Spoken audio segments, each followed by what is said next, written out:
Good afternoon, and welcome to the third edition of the Business Accelerator 2022. My name is Artie Davis, and I will be your moderator for this session. We have with us today two partners, the World Water Week, making discussions possible, and also having roundtables to get feedback from stakeholders. We have with us Stephanie Woodward, Senior Responsibility Manager for Sustainability and Water, Meta. We have Joe Ray, Senior Advisor for the Valuing Water Initiative, the Government of the Netherlands. Thank you both for being here. Now, I know you've both had closed-door roundtables before today's session, and that's given you the feedback that you need and the questions you want answered as you move forward on corporate water management and, of course, public action for water stewardship. We are here today to kind of tease you, to understand what's happened in those conversations and see what we as a community can take from your conversations and the actionable impact that we can actually get out from the conversations you've had with stakeholders.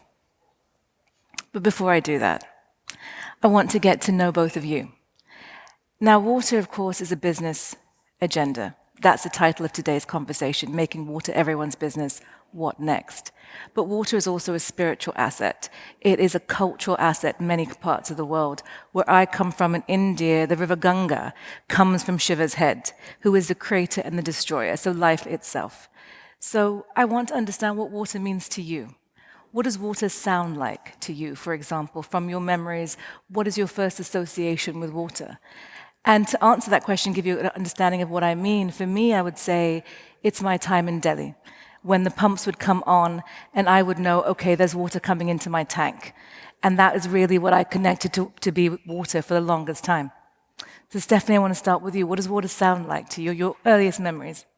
Well, thank you for having me. It's a pleasure to be here in Stockholm in person this year and to be supporting World Water Week.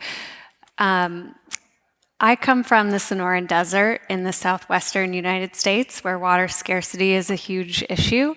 And so for me, water sounds like the anticipation of the coming monsoons, the wind, the thunderstorms, and it's always such a feeling of excitement and drama because it's such a rare occurrence and one that's really precious and special. That's amazing. Of course, from India, that sounds a lot like monsoon. You can smell the rain coming, Yes. and you know it's about to happen. Right. Joe. Yeah, good question. I suppose I'm coming at this from a slightly different experience. So I grew up in Devon in southwest England, which is one of the most beautiful parts of the UK. Not that I'm biased. But water, at least when I was living there, growing up there, was very abundant. And so for me, the sound of water is the sound of rain on the roof. And actually just these past few months, the drought that the UK has been sort of suffering has really sort of brought that home, even though I'm no longer living in the UK, looking at the sort of satellite data of the areas that I grew up that were always so sort of lush and green.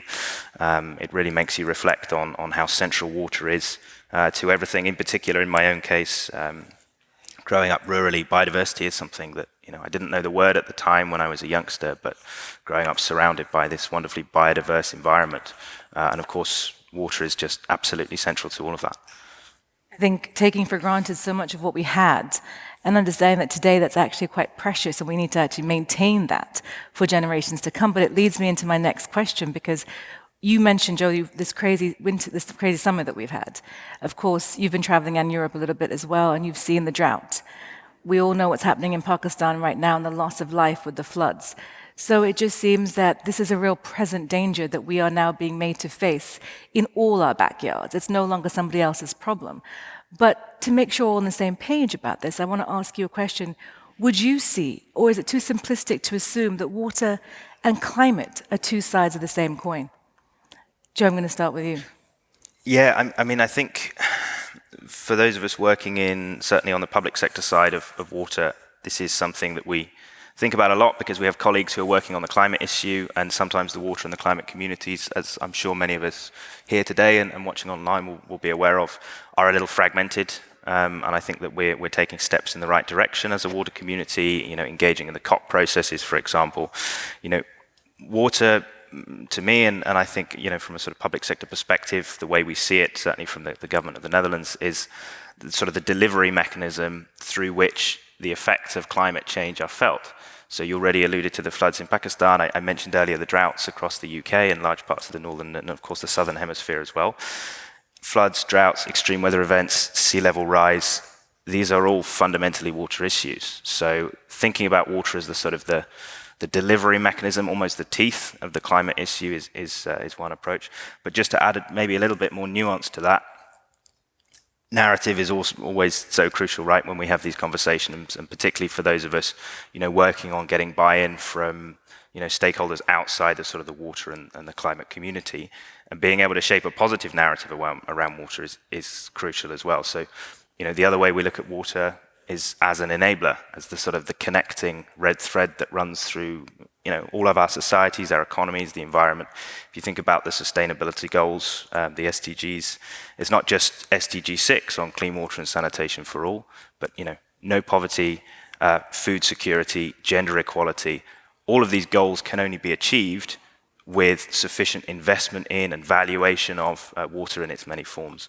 So I think it's a very good question. I think that the nuance there is important. It's a threat. It's something with teeth, but at the same time, it's an opportunity, and we have to recognize that. So it undercuts everything when it comes to actually achieving these goals that we set for ourselves. Stephanie, what would you say?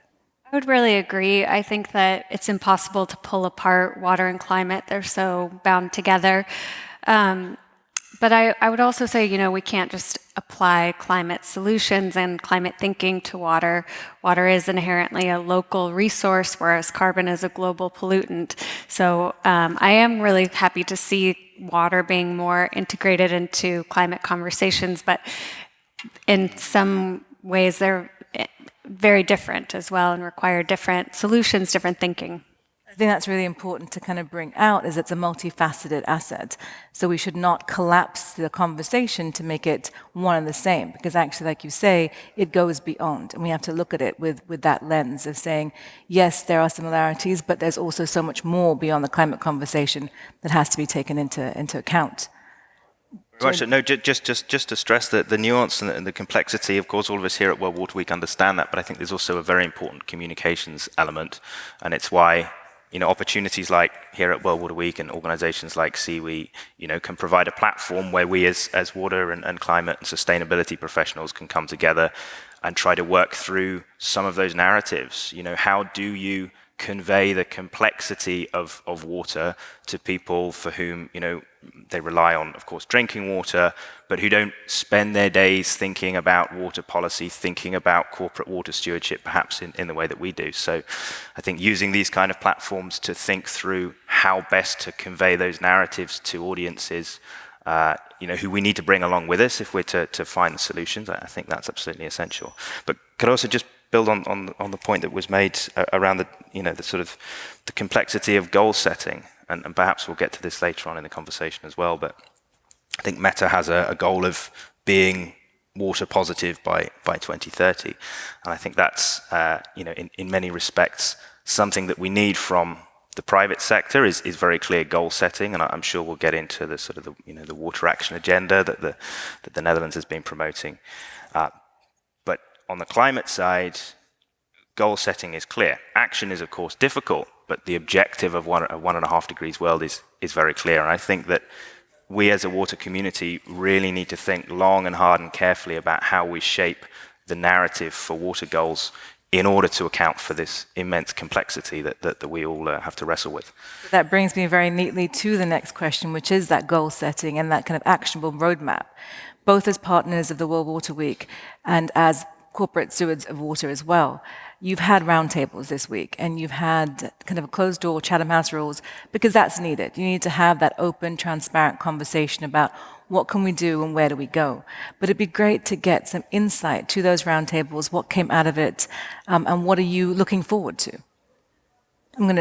Joe, actually, I'm going to start with you. Sure, yeah, I'm actually going to refer to my notes here, because we had a very, I think freewheeling is perhaps not the right word, but we had a very wide-ranging conversation in the roundtable that was led from the government side. Just a bit of background about myself. So I wear two hats. So I'm sort of involved on the government of the Netherlands side, supporting World Water Week. But sort of the day job, if you like, is focused on the Valuing Water initiative. So this is a program hosted by the government of the Netherlands, which seeks to find ways to implement, to operationalize the Valuing Water principles. And of course, the theme of this week is valuing water, so I won't go into, get into the weeds about what that entails. But our role is to try to explore and understand how the principles of recognizing and embracing the many values that water has, and trying to find ways to reconcile those values. How can we take those sort of principles and apply them to water governance mechanisms, to water stewardship programs, to public-private collaboration, and try to, if not reinvent the wheel, then improve on what we're currently doing. Because it's great to have this conversation and think about how we can work constructively together. But the backdrop to all of this is still a sense of crisis and a sense of urgency. So I think there's a very strong need for that conversation. I'm actually going to come back to that after, Stephanie, we get some feedback from you on how to bridge this conversation. Yeah, so our roundtable, we were joined by leading nonprofits in the field of water stewardship, as well as a number of companies who are actively setting goals and making progress in that field. Our conversation centered around the question of how to best measure and communicate the impact of corporate water stewardship and what the role of technology is in that. And some of the themes that came through in our conversation were the need for strong river basin management at the local level, led by local and national governments, strong baseline data and clear shared understanding of where we're starting and what the end point is that we're looking to achieve through our shared efforts and collaboration, and also how to incentivize risk-taking and creative thinking in the field of corporate water stewardship, and also to bring in more diverse actors, startups, small and medium businesses, other large corporations, and really broaden the tent, if you will. There's a lot in what you just said, so I want to unpack that a little bit. I'm going to start with, of course, Meta being kind of the role model and the discussion starter for this conversation. Now, you are a big player. You have the muscle, of course, to be at World Water Week, to have these conversations, to bring people to the table. And taking what you said, I want to touch on setting role models and bringing heroes into the conversation. When someone like Meta sets a commitment and takes a position on what you need to see, for example, river basin management, for example, in collective action forums where companies and industry can come together, what is your ambition of what you want to see? Because, of course, you have a mechanism to be looking at your actions across a global framework. There are local actors in the river basin who don't have that capacity to step back, to use the data, to understand what their impacts are. This role model setting, do you think that will be a good outcome to bring people to the table to understand what can be done, how it can be done, how they can replicate? I hope so. I think it's about developing tools and frameworks and collaboration and collective action that's welcoming and lowers the barriers to entry for others to join. I think we've seen some good examples of that in the Southwest, where I'm from, in New Mexico. Particularly, we're part of the Rio Grande Water Fund, and I think that's an excellent example of that, where we have businesses of all sizes, local government actors, and nonprofits all working together towards a shared aim of achieving a more sustainable watershed. Coming on the examples that you've provided, I'm coming to you, Joe, is that, of course, it's a complex question and there's so much nuance, and we shouldn't ignore the nuance, but to bring people to the table, collective action platforms like this, success stories are really important. And of course, the Valuing Water Initiative is also picking up success stories to say, this is an achievable, surmountable task. Don't be put off by this. Let us help you find the way through. Yeah, and I think that's a really important point. Well, a couple of things to unpack there, but what Stephanie said about the sort of public, private, and even, sort of collaboration directly between businesses, whether that's at a basin level, or I would add, at a sector or a value chain level, that's absolutely critical. So one of the things that came out quite strongly from our roundtable, and this, it also aligns with the thinking that we have, within the Valuing Water Initiative and within the Dutch government more broadly, water is such a systemic issue. And in order to address it, whether you're trying to deal with, water scarcity and water insecurity, or whether you're trying to address pollution, you're trying to develop, sort of basin management plans and so forth, there's a real need for what you might call joined up thinking. So just thinking systemically. And that is not in itself necessarily a new insight, but it needs to be the starting point for all of us. So I don't think it's enough just for governments to play the role of the sort of the system actors, who then, of course, government has a crucial role, as reliant, as the sort of the public service provider and the provider of water as a public good. But for all of us, whether we're working public sector, private sector, civil society and community groups as well, thinking systemically and thinking how we can collaborate across those sectoral divides is something that I think there's a real appetite for. And I was very pleased personally, just comparing even, and of course a very small sample size, but comparing the discussion in this year's roundtable as compared to the roundtable that we hosted as the Dutch government last year. I actually felt that this year there was perhaps an improved or a strengthened recognition of the need for this collaboration. I mean, you said it in the title, water is everyone's business. And of course, government has this crucial, agenda-setting role to play. But we can't do it alone. And that's why, using these kind of platforms to bring together the private sector, civil society, and policymakers in that sort of, exchange and sharing space, I think is so crucial. I think that's interesting because, of course, this multi-sector engagement, multi-stakeholder engagement, there has been potentially, from what you're saying and teasing out from what you're saying, Joe, an expectation of government to take the burden and the public sector to take the burden. And that could be, and I'm speculating, because you expect the public sector to know it all, to understand what's happening. And then industry and other stakeholders come to engage in a conversation set by another party. But that brings in the question of data, because that understanding of what the problem is, where the baseline is, what can we do, is no longer held in one person's hand. It's actually multiplicity. There is a fragmented potential understanding of what can be done, but it can be brought together with data. And you touch upon that when it was the roundtable, that data was brought to the table. How can we measure? How do we know? What were some of the conversations there when there was a need to know? And the ambition should be set by ground level baseline measurements. Yeah, I think it's an interesting and exciting time right now because with new technologies, satellite imagery, there's so much more data at our fingertips than there used to be. I think the challenge now is to focus our use of that and really target what we need to know. I think there's probably enough data out there in most cases. It's just a matter of sort of getting to work and rolling up our sleeves. I do think it's, the role of the government to sort of set the North Star for these types of collaborations with multiple sectors and really help define the shared challenge that we're facing and be sort of a convener. But certainly there's room for industry to step up and bring that technology to bear, bring our scale and core business strengths to the table as well. Yeah, and if I can just build on that very much so, I think certainly not to let the public sector off the hook, so to speak. I mean, the public sector has that agenda-setting role, and of course, historically, the social contract has always been, when you look at sort of water as a public good, the provision of basic sort of water services, very often either delivered by government, but, as in the case of the UK, if not delivered directly by government, even if delivered by the private sector, that's then mandated and regulated by government. And so I think the need for coherent and thoughtful regulation is paramount. So I think that need has never been greater.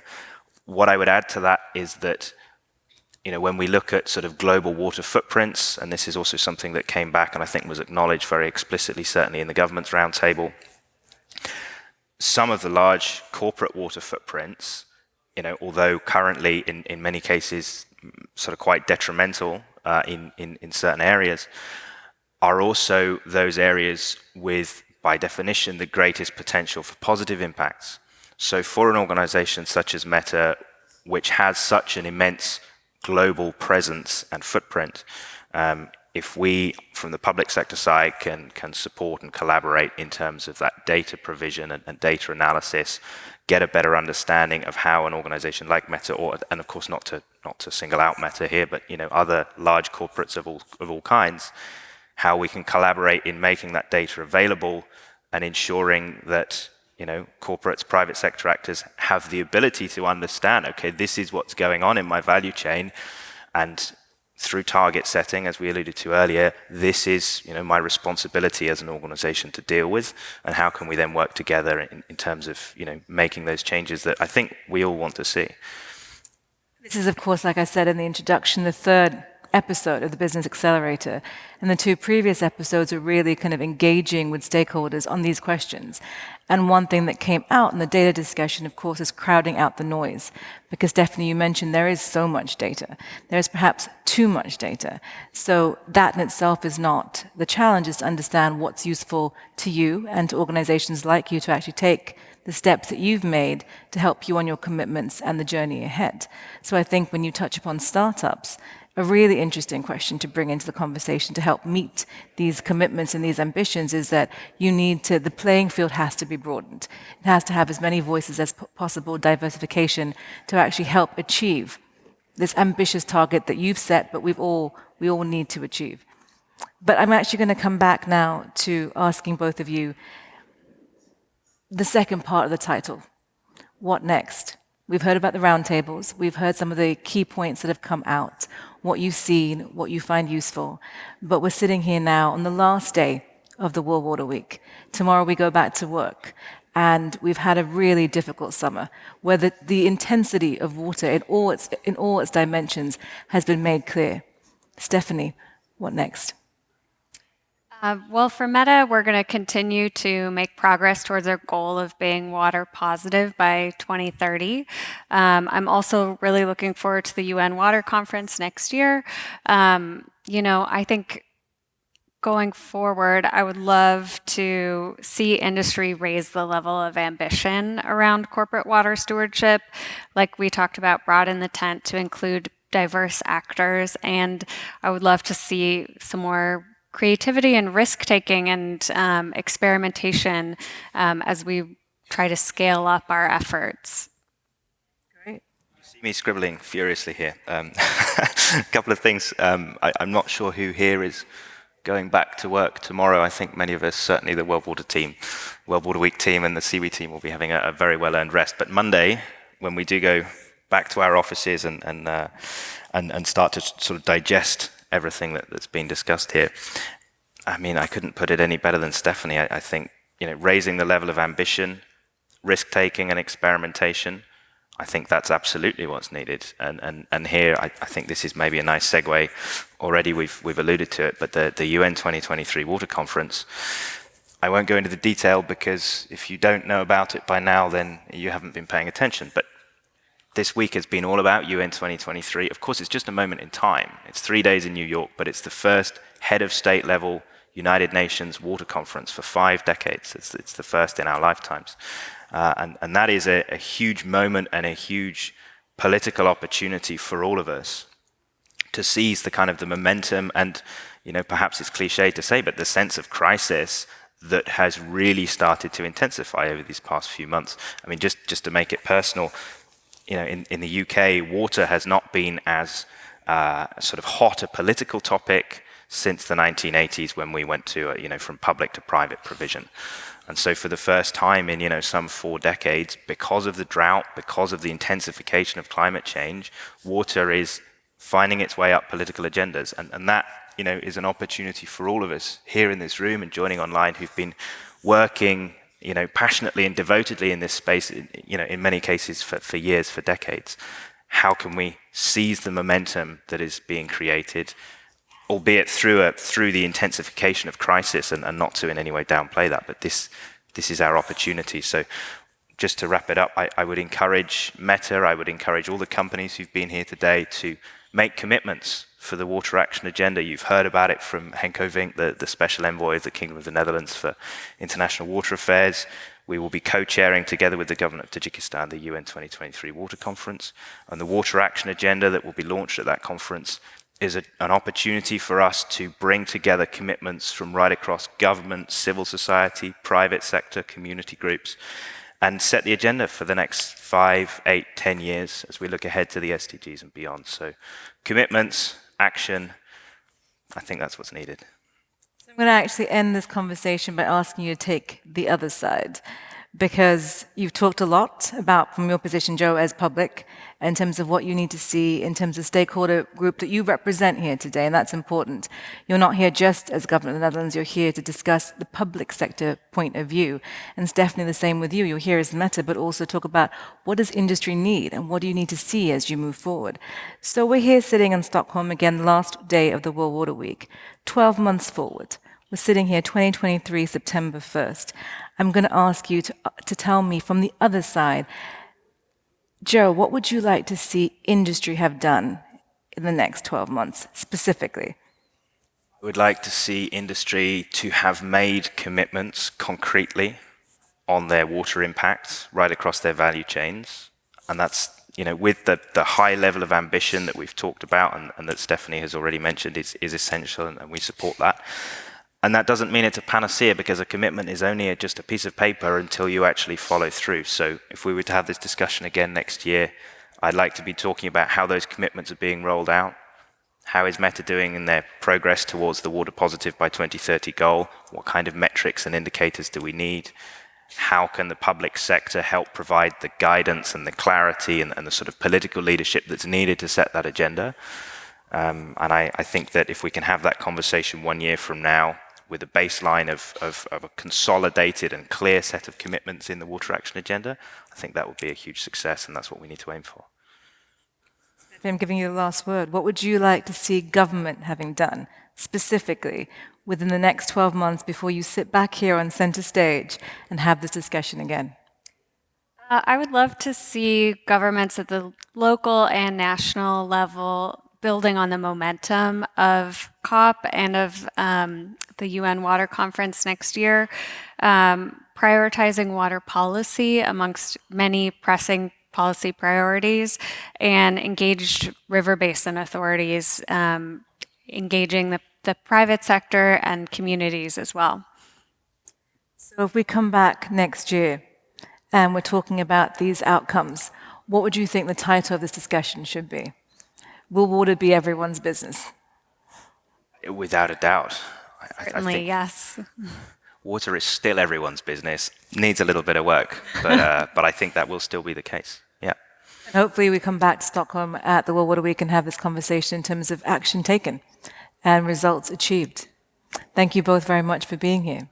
And I'd like to, on behalf of Civvy and the World Water Week, thank everyone for joining us today, and our partners, Meta and the Government of the Netherlands. We hope you'll be joining us again next year. And of course, it's the last day of the World Water Week.